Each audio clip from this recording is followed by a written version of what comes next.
The answer isn't obscure. Millions of people really do get it. It's just that billions of people don't get it. This is why trying to be normal is bad for you. To overcome insomnia, you need a change in confidence level to give you the capacity to follow the path that works, rather than the path that most people take. Nature makes no mistakes. God does not play dice. Instead, all of creation springs forth according to a few simple, elegant rules. All of creation, including your body. Know these rules and your body comes under your control. Welcome to Mind Over Symptom, where the pattern is revealed. Meet Laura.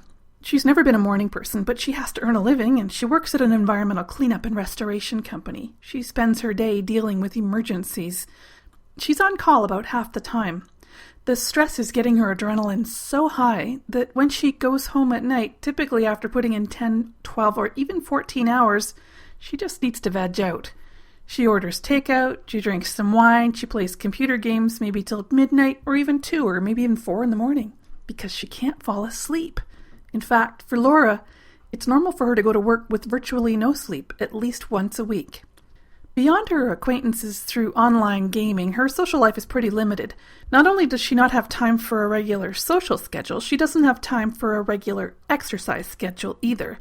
Besides, she's actually underweight, and she's got no motivation to change her diet to a healthier one. It's hard to order healthy takeout, really, and her job makes it very hard to stick to a routine. And Laura doesn't have time to cook healthy, as she's rarely home, or she might get an emergency call and need to drop everything and head out to do a cleanup.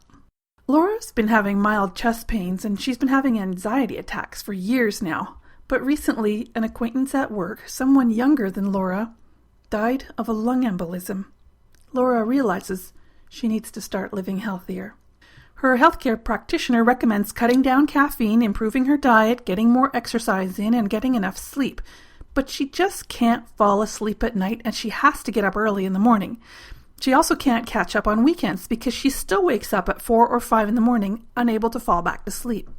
When Laura takes a short vacation to catch up on sleep after a business conference in Belgium, she realizes that she still can't sleep. In fact, the problem just seems to get worse. Laura is an insomniac. Medical practitioners define insomnia as difficulty falling asleep or difficulty staying asleep during the times when you have the chance to do so. It's not insomnia, for example, if someone keeps waking you up randomly throughout the night. It's not insomnia if you're really tired at work, but you're not allowed to sleep because you're at work. It's not insomnia if you can't sleep because you have pain or trouble breathing when you lay down, or if you have adrenal problems that won't let you relax, or if your muscles feel uncomfortable and you feel the need to move, as in restless leg syndrome. These are all things that are preventing you from having the opportunity to sleep. Insomnia is when you have the opportunity to sleep, a comfortable bed, peace and quiet, no physical pain or stress, and you have the time, but you stay awake or you wake up too soon. In other words, insomnia is not being able to sleep when you should be sleeping. People with insomnia usually experience fatigue, low energy, difficulty concentrating, mood disturbances, and decreased performance in work or at school. You'll also go completely insane within a week if you don't get sleep. But before that, you might start to feel anxiousness, dread, or panic at just the prospect of not sleeping. Your anxiety and insomnia could feed each other and become a cycle as you lay awake at night freaking out about how little sleep you're getting and how tired you're going to be at your important event tomorrow. You're medically diagnosed with acute insomnia if you can't sleep because of some major stress in your life. If your insomnia goes on for more than a couple nights a week for more than 3 months, though, it's diagnosed as chronic insomnia. Standard treatment for insomnia is founded in the belief that the cause of insomnia is something being wrong with whatever mechanism it is that makes you go to sleep. Perhaps this thing that interferes with your ability to go to sleep is a psychiatric problem, or bad sleep habits, or substances you've ingested, or something wrong with your biology, like a problem with your hormones. The standard paradigm of healthcare says that the falling asleep mechanism or the staying asleep mechanism, whatever that might be, is damaged or disrupted. More recently, there's a popular medical theory that there's some mechanical thing that makes your brain be awake, and that mechanism maybe is what's broken. Either way, whatever it is that makes you sleep or makes you awake is still shrouded in deep mystery. Nonetheless, Medical ethics require attempts at treating a symptom whether you know the cause or not. So once all interruptions are removed, once distractions and light and pain and restless legs and apnea are all taken care of, then treatment focuses on brain chemistry. Sleep medicines for acute insomnia include esoplicone, zaleplon, and zolpidem, also known as Lunesta, Sonata, and Ambien, all of which interfere with GABA receptors in your brain. That is, they block your brain cells from being able to pick up stimulant signals. This basically makes your brain think that you're totally isolated and nothing is happening in the world, like total sensory deprivation.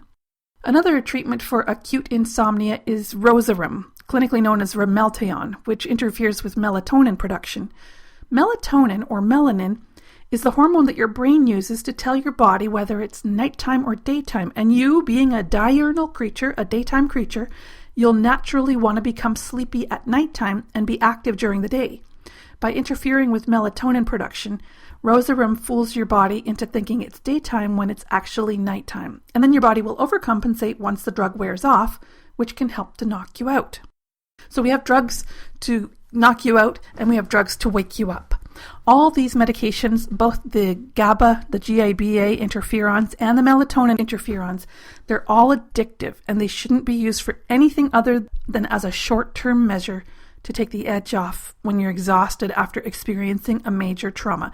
They're only for acute insomnia. Still, many people take these medications for years and then they have trouble coming off of them. The belief is that being awake is associated with stimulating chemicals and the lack of relaxing chemicals, while sleep is associated with a lack of stimulating chemicals and the presence of relaxing chemicals. It's very much based in the theory that you are basically a combination of chemicals that get stimulated by external stimuli, such as light or chemicals. Now, we're not clear what these stimulating and relaxing chemicals are, so the best we can do to treat insomnia, therefore, with this model, is to put ourselves on a careful regimen to not have too much caffeine, too much alcohol or other drugs, to be careful about how much we eat, what time we eat, whether the food is spicy or salty or sweet, whether it's high carbs, high fat, and to make an effort to structure our day very consciously to do active things like work and exercise in the morning, and then relaxing things like meditation, reading, and pleasant conversation in the evening. Another treatment is drugs that interfere with your B vitamins, such as suvorexant, also known as Belsomra. B vitamins and other antioxidants fuel your brain when you're awake so you can focus and take action. Suvorexant makes you very tired, which can help you make time to lay down and sleep, so this physically puts you in a condition to make sleep more likely. Antidepressants and antihistamines are sometimes prescribed for insomnia because they imitate the brain chemistry of the relaxed state. And then there are many natural treatments that work similarly, either by picking you up during the day or by relaxing you at night. Caffeine, enzymes, amino acids, hormone supplements like melatonin, stimulating herbs like ginseng, balancing herbs like ashwagandha, sedative herbs like valerian, or taking magnesium, calcium, and vitamin D to balance your electrolytes, or getting a sun lamp to stimulate melatonin production, and so on. All of these work by enhancing your brain chemistry in either the active daytime awake direction or in the resting nighttime sleep direction. Now, all medical and alternative health practitioners recommend lifestyle changes, including behavioral modification, even cognitive behavioral therapy.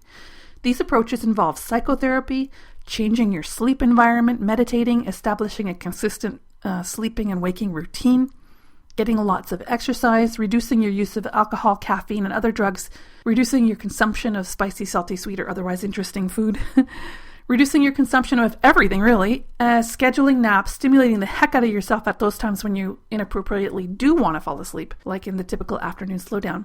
So all of this is an attempt to force you into a habit of normal, just to force yourself to do normal until your body just says, okay, I'm going to do this because this is normal. Now, the reason why lifestyle changes are so important is that none of the drugs or natural chemicals really cure your insomnia. They just knock you out if they're strong enough, but then they give you side effects, and they're often addictive because you need more of the drug the next time you have insomnia, which is typically very soon because your stress is exaggerated. The whole problem, whatever is causing the insomnia in the first place, is now worse because you haven't dealt with it. You've just knocked yourself out. These chemical solutions, whether medical or natural, they basically work like drinking yourself into a stupor or going on a 2-day amphetamine binge and then sleeping that off. It's not natural sleep. So, of course, all these brain chemistry altering substances, they might be helpful, but both controlling your brain chemistry with drugs or natural means like supplements, herbs, or dietary changes, and forcing your mind into a strict routine and daily discipline, they both work because they force you to take charge of your time. See, the real cause of chronic insomnia is a lack of control over your time. It works according to the natural laws of healing discovered by Dr. Rika Hammer in the 1980s. In a few minutes, you'll see how, because of the natural laws of healing, sleep is sometimes impossible. And you'll also see how lack of control over your time is the real problem, not the lack of sleep. But first, here's a little background about what's really going on when you sleep versus when you're awake. During normal daytime wakefulness, in the morning and early afternoon, your brain is dominated by beta wave activity, which is very random, quick, irregular waves of activity as you react and respond to whatever's going on in your experience. It's a very reactionary state. True restfulness and sleep happen while our parasympathetic nervous system, also called the vagatonic system, is dominant. During the resting state, both our brain and our bodies switch into a restoration and repair state. Our minds process loose ideas and file them into contextual categories. In a typical day, our brains switch into alpha wave activity as we move into a relaxed meditative state of mind in the afternoon, when we're becoming conscious and present to our own inner guidance, rather than reacting to the world outside ourselves, which is what we're doing during beta brainwave activity when our sympathetic nervous system is active.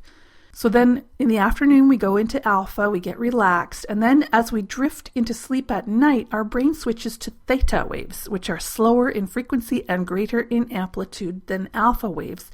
So what's going on is it's becoming less and less irregular, more and more inner-directed brain activity. It's like a much deeper meditation state, this theta state. The difference between alpha brainwaves and theta brainwaves is gradual and subtle. It's why falling asleep can take a bit of time. This could be called the drowsiness stage of sleep. Once you're really properly asleep, you're still in theta, a more regular still, deep theta. Two little healing processes start to kick in. This is where your brain starts putting ideas into context and storing information accumulated during the day into categories, adjusting those categories, rearranging your thoughts and beliefs according to any new information you received today or any questions you got answered. Tidying up loose mental ends is a way to think of it. What we see on an electroencephalogram during this sleep stage are two weird types of waves that intersperse amongst the theta wave pattern. These weird little sleep events are seen as sudden increases in wave activity or frequency. Those are called sleep spindles. Or sudden increases in wave amplitude. Those are called K-complexes. But we're still in theta sleep at this point. Shallow sleep, just getting started. Then you get into deep sleep, which appears as delta brainwaves. These are the slowest and highest amplitude brainwaves. At this point, you're getting your brain stimulation straight from consciousness. There's no connection to physical reality. This is your brain actually restoring your body, fixing problems, putting more energy into building tissue here, turning the voltage down on this other part of the body to let the metabolic waste products flush out, maybe raising the blood sugar for this purpose or dropping your body temperature for that purpose, and so on. This is when the physical action happens. This is when we grow. This is the part of your sleep also where you might sleepwalk or talk in your sleep. This is the healing phase of sleep. And if you don't get it, you will become very ill. Once your body has produced substantial repair, typically about 90 minutes after falling asleep, that is going through all the stages from alpha brain waves, relaxed wakefulness, all the way through to delta brain waves. At that point, after you've completed your healing substantially, you will go into REM sleep, or rapid eye movement sleep, REM. REM sleep is a healing crisis. Your brain goes into what looks identical to beta brainwave activity, same as wakeful daytime activity, and at the same time, your body gets totally paralyzed. It comes from the motor cortex of your brain. Your body just goes slack. REM sleep, or rapid eye movement sleep, is when you dream, when your brain puts together a story about all those mental things that it just finished sorting through. It then presents you with the new mental order, and it does this via a quick story sequence. It forces you to watch this whole scene by making your body lie perfectly still while your eyes twitch back and forth. And that's basically an epileptic seizure of your eyeballs. For dogs, this stage sometimes also includes legs twitching, little barking yips. Your dog is dreaming about running free while his body's actually paralyzed and having a mild epileptic seizure. And this is a normal part of sleep. This is how you return and kick your body back into wakefulness. So this is the normal sleep cycle. From the transition from alpha brainwaves to theta brainwaves, then through theta brainwaves with sleep spindles and K complexes, then into the delta brainwaves of deep sleep, and finally a healing crisis of REM dream sleep. It typically takes about 90 minutes to run the entire cycle, and then you repeat it. Most of us prefer to have 4 or 5 of these cycles in a typical night's sleep. However, as we repeat the cycle, the healing phase, that is the deep delta brainwave part of our sleep, it gets shorter. And the healing crisis part of our sleep, the dreaming REM sleep, it gets longer. Until by the time we're on the 4th or 5th round, we have almost no delta stage. We just go from theta almost straight into REM sleep. The reason why this is that you've already done the healing. That's the delta phase. The REM is the healing crisis. So you're kind of doing less and less healing, more and more healing crisis, because you don't need to do it much more healing. You've already gone through several cycles. And because the delta cycle's getting shorter and the REM cycle's getting longer, this is why you tend to wake up in the morning from a dream. It's because as the night goes on, as you go through these cycles, you're spending more time dreaming and less time healing. As you can see, there's a lot more to sleeping than just not being awake. Looking for a simple mechanism to switch between awake brain and sleep brain is like looking for a simple mechanism to switch between, say, being a firefighter and getting surgery. The two states are just really very different things, and they serve very different purposes. The reason that brain chemistry altering substances or practices such as medications, alcohol, or strict control over your diet or your lifestyle, the reason these don't really help you heal insomnia is that sleeping isn't a matter of switching your brain off. Being awake versus being asleep is not a question of brain on and brain off. It's actually a state of activity, reacting and responding to the world, and then switching into wakeful, relaxed state, and then switching into a restorative repair state followed up with a healing crisis. We don't have to do this cycle on a 24-hour basis either. Sleeping 7 to 9 hours per night on a regular schedule is not necessary. Up until the 20th century, when electrical lighting became commonplace, it was normal for people to sleep twice a day, once at night, once in the afternoon, what's now called biphasic sleep. It's also quite okay, biologically speaking, to have a 30-minute sleep every 3 hours forever and be quite well rested. That's called polyphasic sleep. As long as you get those restorative sleep cycles in after you conduct a significant amount of beta brainwave activity, you can go indefinitely on a few naps a day. And the cycles don't have to be 90 minutes long in polyphasic sleep, because the relaxed wakefulness alpha part of the cycle, it doesn't have to be very long. And the drowsiness, the first stage of theta brainwave sleep, it doesn't have to be very long either. You can get away with a quick REM cycle too. If your delta cycle was, if you had a delta cycle that restored and repaired your body enough, then you can just have a quick REM cycle. There's no need to keep repeating it without going out and having an active beta cycle in between. Or if you don't accumulate much work that needs to be done in your body, if you didn't have much activity while you were awake, you can basically get through it very fast, get through your healing phase very fast, and go straight to REM, because the healing crisis is like a reset button that lets you go straight back to being awake and ready to take on more physical activity in beta brainwave state. So, in short, basically, if you get that your brain is active and then it needs certain types of activity to restore itself, then you can control this by doing what your brain needs. And it doesn't necessarily need 7 to 9 hours of that stuff in a row. Legendary genius Leonardo da Vinci, he was said to have slept 15 minutes every 4 hours. Personal development blogger Steve Pavlina, he tried this out with 6 20-minute naps around the clock. After a week of feeling like a zombie, he was able to easily sustain the schedule for over 5 months, sleeping a total of 2 hours out of every 24. He had the same schedule every day. He slept, I believe so he had these 20-minute naps. I believe they were 2, 6, and 10, and then 2, 6, and 10 again, something like that. But then for Steve Pavlina, the need to be normal, to fit to a normal time schedule, that made him end the practice and go back to sleeping 8 hours a night, like most people do, or whatever amount he sleeps, but he sleeps at night on a normal schedule. So Steve was sleeping 2 hours out of 24, and he was happy with the amount of sleep he was getting, the quality of sleep he was getting, and so on. It was all fine. His problem was that it wasn't normal. He had hours and hours of alone time with nobody to talk to because they were sleeping, and the stores and the restaurants and everything were closed. And then during the day, he had to go have his naps 3 times. Now, they were only 20 minutes each, but everybody else kept plugging along, and he just felt like he was out of sync. In the evening, instead of watching a movie from 8 to 10 with his wife, he had to go have a nap for 20 minutes in the middle of it, which he found very inconvenient, socially speaking. This is, it's still a problem, but it's like the reverse of insomnia. It's like hypersomnia. He had plenty of sleep while normal people needed more. So for him, a normal amount of sleep was way more sleep than he wanted. Keep this in mind because it's that need to be normal which is the real cause of chronic insomnia and the anxiety that we get about not being able to sleep when we need to. It sets up a vicious cycle of powerlessness, feeling that our bodies are wrong and abnormal, obsessing with trying to be normal and so on. Insomnia can suck the joy right out of life. Now, what causes insomnia to start in the first place? That's what we need to find out so that we can solve it. Acute insomnia, it's caused by stress, straight up, a traumatic stress event. This is actually the first natural law of healing, the law of conflict. When we experience a traumatic stress event, technically called a biological conflict, our bodies instantly begin an exaggerated stress response. The sympathetic nervous system becomes extremely dominant and highly active. You simply can't sleep when your sympathetic nervous system is dominant. You can be knocked unconscious, but that's not the same thing as your body and brain. They're not performing restful restorative processes in an unconscious state. Sympathetic nervous system dominance is a normal part of daily rhythm. The natural day schedule for all living beings begins at 4 o'clock in the morning. A natural night begins at 4 p.m.